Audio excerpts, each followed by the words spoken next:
ಲೋಕಸಮರದ ಹೊಸ್ತಿಲಲ್ಲಿ ಕಾಂಗ್ರೆಸ್ನ ಹಿರಿಯ ನಾಯಕ ದಾವಣಗೆರೆ ಡೈಮಂಡ್ ಶಾಮನೂರು ಶಿವಶಂಕರಪ್ಪ ಒಂದು ಬಾಂಬ್ ಹಾಕಿದ್ದಾರೆ. ರಾಜ್ಯಸಭೆ ಲೋಕಸಭೆ ಟಿಕೆಟ್ ವಿಚಾರವಾಗಿ ಪತ್ರ ಬರೆದಿದ್ದಾರೆ ಮಲ್ಲಿಕಾರ್ಜುನ ಖರ್ಗೆ ಅವರಿಗೆ, ತಮ್ಮ ನಾಯಕರಿಗೆ. ಆಮೇಲೆ JP ನಡ್ಡಾ ಇವರಿಗೂ ಪತ್ರ ಬರೆದಿದ್ದಾರೆ, ಶಾಮನೂರು ಪತ್ರ. ಇದೀಗ ತೀವ್ರ ಚರ್ಚೆಗೆ ಗ್ರಾಸವಾದ ಶಾಮನೂರು ಶಿವಶಂಕರಪ್ಪ ಅವರ ಪತ್ರ. AICC ಅಧ್ಯಕ್ಷರಿಗೆ ಪತ್ರದಲ್ಲಿ ಪರೋಕ್ಷವಾಗಿ ಎಚ್ಚರಿಕೆ, BJP ರಾಷ್ಟ್ರೀಯ ಅಧ್ಯಕ್ಷರಿಗೆ ಪತ್ರದಲ್ಲಿ ಅಭಿನಂದನೆ. ಕಾಂಗ್ರೆಸ್ನಿಂದ ವೀರಶೈವ ಲಿಂಗಾಯತರ ಕಡೆಗಣನೆ, BJP ವೀರಶೈವ ಲಿಂಗಾಯತರಿಗೆ ಪ್ರಾಮುಖ್ಯತೆ ನೀಡಿದೆ. ಪತ್ರದ ಮೂಲಕ ಮತ್ತೊಂದು ಬಾಂಬ್ ಸಿಡಿಸಿದ ಶಾಮನೂರು. ಒಬ್ಬ ನಾಯಕ ಎರಡು ಪತ್ರ,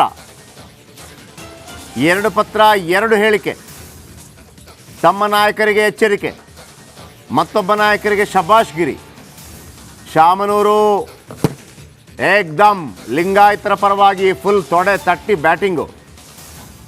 ಮೊನ್ನೆ ರಾಘವೇಂದ್ರ ಅವರನ್ನು ಹೊಗಳ್ತಾ ಇದ್ರು, ಇದೀಗ ವಿಜೇಂದ್ರ ಅವರನ್ನು ಅಧ್ಯಕ್ಷರನ್ನಾಗಿ ಮಾಡಲಾಗಿದೆ ಅಂತೇಳಿ BJP ಹೈಕಮಾಂಡ್ಗೆ ಹೊಗಳಿ ಪತ್ರ ಬರೀತಾ ಇದ್ದಾರೆ. ಶಾಮನೂರು ಶಿವಶಂಕರಪ್ಪ ಕಾಂಗ್ರೆಸ್ನ ಖಜಾಂಜಿಯಾಗಿ ವರ್ಷಾನುಗಟ್ಟಗಳ ಕಾಲ ಕೆಲಸ ಮಾಡಿದಂಥವ್ರು.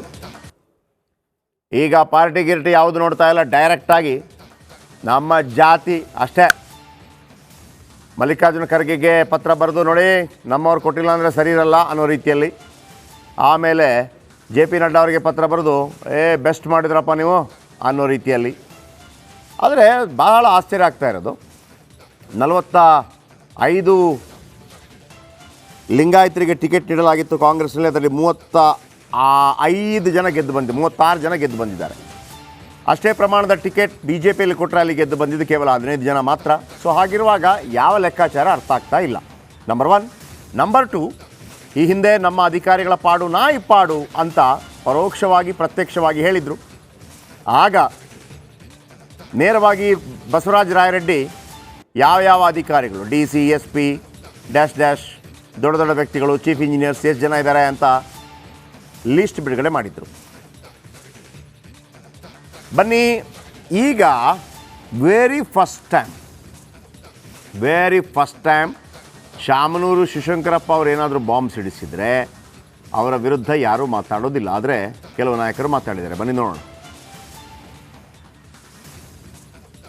ಆದರೆ ಅದೇ ಕಾಂಗ್ರೆಸ್ನಲ್ಲಿ ಕೂಡ ಇವತ್ತು ಯಾರೂ ಲಿಂಗಾಯತರಿಗೆ ಪ್ರಾತಿನಿಧ್ಯ ಇಲ್ಲ ಅನ್ನತಕ್ಕಂಥದ್ದನ್ನು ನೋಡಿ. ಇವತ್ತು ಶಾಮನೂರು ಶಿವಶಂಕರಪ್ಪರವರು ಬರೆದಿರ್ತಕ್ಕಂಥ ಪತ್ರಕ್ಕೆ ನಮ್ಮ ಪಾರ್ಟಿ ಅಂಕರ್ ನಾವು ಅದು 100% ಒಬ್ಳೆ ಮಾಡಿಬಿಟ್ಟಿದೆ. ಅದರಲ್ಲಿ ಯಾವುದೇ ರೀತಿಯಾದಂಥ ಪ್ರಶ್ನೆ ಇಲ್ಲ. ಈಗ ನಾನಾಗಲಿ, ನಮ್ಮ ಜೊತೆ ನಮ್ಮ MR ಪಾಟೀಲ್ ಆಗಲಿ, ಅನೇಕರು ಇವತ್ತು ವೀರಶೈವ ಲಿಂಗಾಯತ ಸಮಾಜದ ಶಾಸಕರು ನಾವು ಆಯ್ಕೆಯಾಗಿ ಬಂದಿದೆ. ಆದರೆ ಆ್ಯಸ್ ಸಚ್ ಕಾಂಗ್ರೆಸ್ನಲ್ಲಿ ಇವತ್ತು ಏನಾಗ್ತಾಯಿದೆ ಅನ್ನುವಂಥದ್ದನ್ನು ಪರೋಕ್ಷವಾಗಿ ಹೇಳುವಂಥ ಕೆಲಸವನ್ನು ಮಾಡಿದ್ದಾರೆ.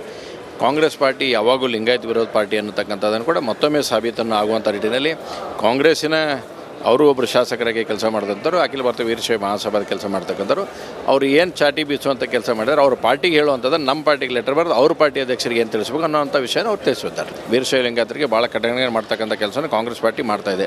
ಬರ್ತಕ್ಕಂಥ ಚುನಾವಣೆಯಲ್ಲಿ ಅದರ ಇಂಪ್ಯಾಕ್ಟ್ ಕೂಡ ಗ್ಯಾರಂಟಿ ಆಗುತ್ತೆ.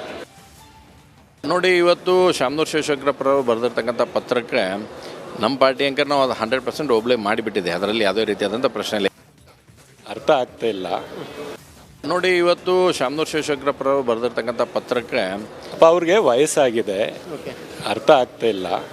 ಸೊ ಏನೋ ಬರೆದಿರ್ತಾರೆ, ವಯಸ್ಸಾದವ್ರಿಗೆ ಅರ್ಥ ಆಗದೆ ಇದ್ದು ಬರೆದ್ರೆ ನಾವು ಏನು ಅಂತ ಹೇಳೋಕ್ಕಾಗುತ್ತೆ. ಈಗ ಅವರು ಅವ್ರಿಗೆ ವಯಸ್ಸಾಗಿದೆ, ಅರ್ಥ ಆಗ್ತಾ ಇಲ್ಲ. ಸೊ ಏನೋ ಬರೆದಿರ್ತಾರೆ, ವಯಸ್ಸಾದವ್ರಿಗೆ ಅರ್ಥ ಆಗದೆ ಇದ್ದು ಬರೆದ್ರೆ ನಾವು ಏನು ಅಂತ ಹೇಳೋಕ್ಕಾಗುತ್ತೆ. ಈಗ ಅವರು ಅವ್ರಿಗೆ ವಯಸ್ಸಾಗಿದೆ, ಅರ್ಥ ಆಗ್ತಾ ಇಲ್ಲ. ಸೊ ಏನೋ ಬರೆದಿರ್ತಾರೆ, ವಯಸ್ಸಾದವ್ರಿಗೆ ಅರ್ಥ ಆಗದೆ ಇದ್ದು ಬರೆದ್ರೆ ನಾವು ಏನು ಅಂತ ಹೇಳೋಕ್ಕಾಗುತ್ತೆ. ಈಗ ಅವರು ಅವ್ರಿಗೆ ವಯಸ್ಸಾಗಿದೆ, ಅರ್ಥ ಆಗ್ತಾ ಇಲ್ಲ. ರಿಜ್ವಾನ್ ಅರ್ಷದ್ ಮುಂದುವರಿದು ಕೂಡ ಮಾತನಾಡಿದ್ದಾರೆ. ಯಾಕೆಂತಂದರೆ ಅಲ್ಲಿ ಅವ್ರು ಗೆಲ್ತಾ ಇರೋದು ಕೇವಲ ಲಿಂಗಾಯತ ವೋಟಿಂದ ಅಲ್ಲ, ಅಲ್ಲಿ ಅಲ್ಪಸಂಖ್ಯಾತ ವೋಟುಗಳು ಕೂಡ ಇದೆ ಅಂತೇಳಿ. ಈ ನಡುವೆ ಶಾಮನೂರು ಶಿವಶಂಕರಪ್ಪ ಅವರು ಬರೆದಿರುವಂಥ ಪತ್ರ ಅದರ ಬಗ್ಗೆ ನಮ್ಮ ಪೊಲಿಟಿಕಲ್ ಬ್ಯೂರೋ ಹೆಡ್ ವಿಜಯ್ ಮಾತನಾಡಿಸುವಂಥ ಪ್ರಯತ್ನವನ್ನು ಮಾಡಿದ್ದಾರೆ. ಆ ರಿಯಾಕ್ಷನ್ ಹೇಗಿತ್ತು, ನಮ್ಮ ಕ್ಯಾಮ್ರಾ ವರ್ಕ್ ಹೇಗಿತ್ತು, ಕ್ಯಾಮ್ರಾ ಅವರ ಬಳಿ ಹೋದಾಗ ಅವರು ಯಾವ ರೀತಿ ರಿಯಾಕ್ಟ್ ಮಾಡಿದ್ರು ಬನ್ನಿ ನೋಡೋಣ. JP ನಡ್ಡಾ ಪತ್ರ ಬರೆದಿರುವಂಥದ್ದು ಏನು JP ನಡ್ಡಾ ಅವರಿಗೆ BJP ರಾಷ್ಟ್ರೀಯ ಅಧ್ಯಕ್ಷ JP ನಡ್ಡಾ ಅವರು ಪತ್ರ ಬರೆದಿರುವಂಥದ್ದು ಏನು ಕೇಳ್ತೀನಿ ಏನು ಅಂದ್ರೆ ಈಗ ರಾಜ್ಯಸಭಾ ಸ್ಥಾನ ಸಂಬಂಧಪಟ್ಟಂತೆ ಪತ್ರ ಬರೆದಿರುವಂಥ ರಾಜ್ಯಸಭೆಗೆ ಪ್ರಾತಿನಿಧ್ಯ ಕೊಡ್ಬೇಕಂತ ತಮ್ಮ ಲೆಟರ್ ಅಲ್ಲಿ ಹೋಗಿರುವಂಥದ್ದಲ್ಲ ಸರ್.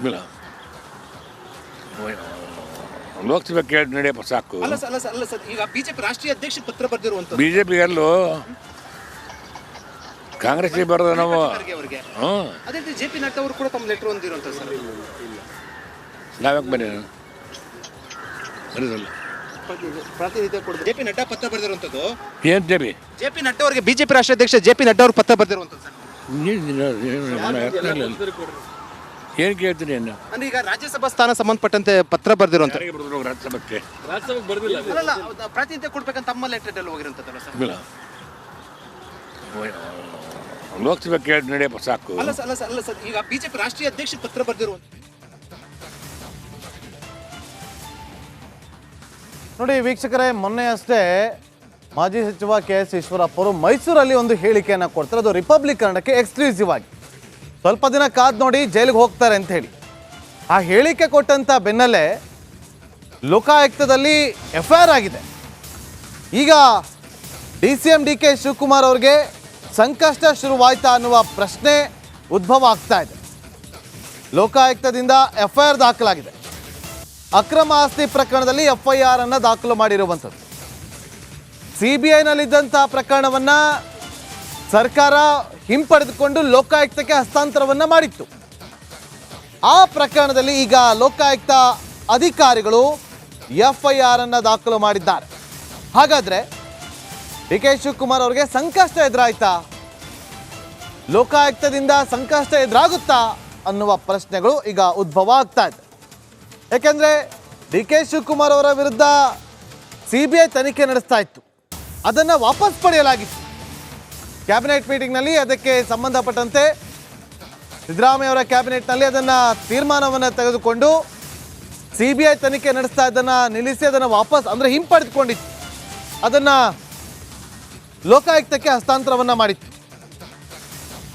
ಸಚಿವ ಸಂಪುಟದಲ್ಲಿ ತೀರ್ಮಾನವನ್ನು ತೆಗೆದುಕೊಂಡಿದ್ದಂತಹ ಸಿದ್ದು ಸರ್ಕಾರ CBI ತನಿಖೆ ನಡೆಸೋದು ಬೇಡ, ಲೋಕಾಯುಕ್ತವೇ ತನಿಖೆಯನ್ನು ನಡೆಸಲಿ ಅಂತೇಳಿ ಲೋಕಾಯುಕ್ತಕ್ಕೆ ಅದನ್ನು ವರ್ಗಾವಣೆ ಮಾಡಲಾಗಿತ್ತು.